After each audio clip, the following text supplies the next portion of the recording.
Bonjour et bienvenue pour notre rendez-vous hebdomadaire avec un film culte des années 80. Aujourd'hui, revenons sur une époque où les réalisateurs s'intéressaient de plus en plus au monde du travail, à ses dérives et à la psychologie des cadres sous pression. Une étrange affaire, adaptée du roman de Jean-Marc Roberts, dont la réalisation est signée Pierre Granier-Defer en 1981, est l'un des exemples les plus marquants. Pour nous faire une petite idée, je vous propose de retrouver un extrait de l'interview de Gérard Lanvin, une archive de la deuxième chaîne de télévision à l'époque. Gérard Lanvin, qui joue donc dans Une étrange affaire. Racontez-nous en quelques phrases l'histoire de cette étrange affaire. C'est justement ce qui est difficile, c'est de raconter ce film en quelques phrases. Enfin, je vais en prendre 3 mots, peut-être. C'est un abus de pouvoir, à mon avis. C'est une étrange affaire, mais c'est un abus de pouvoir. C'est l'histoire d'un employé à qui on donne 2 solutions, c'est de dire oui ou non.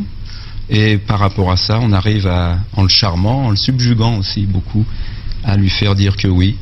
Voilà, c'est à peu près ça. En fait, c'est un grand patron qui arrive dans une affaire qu'il a décidé de lancer et qui découvre un jeune cadre. Et ce jeune cadre, il arrive à l'arracher à sa famille, à sa mère, et à en faire pratiquement son esclave. Mais alors Gérard Lanvin, est-ce qu'il fait ça parce que ce jeune homme a une espèce d'homosexualité latente qui est révélée, parce que tout d'un coup il découvre qu'il était un ambitieux, ou parce que le grand patron a un charisme extraordinaire, que c'est une espèce de gourou? Non, c'est simplement parce que c'est un charmeur, tout simplement, et comme tous les charmeurs, il arrive à ses fins. Je veux dire, à partir du moment où il a un terrain en face de lui propice à ça, à être charmé, ce qui est le cas du personnage que j'interprète, il réussit à en faire un peu, non pas un esclave, mais un collaborateur, simplement un collaborateur. Dans Une étrange affaire, on retrouve ici un duo d'acteurs exceptionnels. Michel Piccoli, un patron charismatique et inquiet, et Gérard Lanvin, un employé en apparence modèle, qui va lentement se soumettre à l'emprise de cet homme. À leur côté, on retrouve Jean-François Balmer et Jean-Luc Calfon. Louis. Je vous appelle Louis parce que c'est quand même moins affreux que Colline. À votre avis, ça sert à quoi la publicité? Ça sert à faire vendre. Bon, je vais m'expliquer autrement. Pour moi, les magasins tournent mal. Le chiffre d'affaires n'est pas mauvais, je sais bien. Mais on joue petit bras ici. Je me suis donné 1 an pour redresser la barre. Il faut être les premiers, Louis. Les premiers. Sinon, à quoi bon? Hein? Quoi? Vous pensez aux grandes surfaces? Sachez, Louis, que je n'ai pas l'intention de me laisser enculer par les mammouths. Tout commence dans le service publicité d'un grand magasin parisien. Lanvin, petit employé tranquille, mène une vie paisible jusqu'au jour où débarque Piccoli, un directeur manipulateur, qui l'attire dans son orbite, puis l'aspire tout entier. Visiblement, vous et moi, nous parlons le même langage. Nous visons le même objectif. Alors, qu'est-ce qu'il ne veut pas? C'est d'autres qui freinent? Ben non, d'autres ils freinent pas, mais enfin, je pense que c'est quelqu'un qui aimerait être plus concerné, c'est tout. Mais il est concerné, il est chef du service publicitaire. Oui, mais pour nous, c'est Louis qui est responsable. C'est pour ça que je lui demande, qu'est-ce qui ne va pas? Ce film, c'est avant tout une histoire de domination. Sous ses airs de drame discret, Une étrange affaire parle de pouvoir et de fascination à tout prix.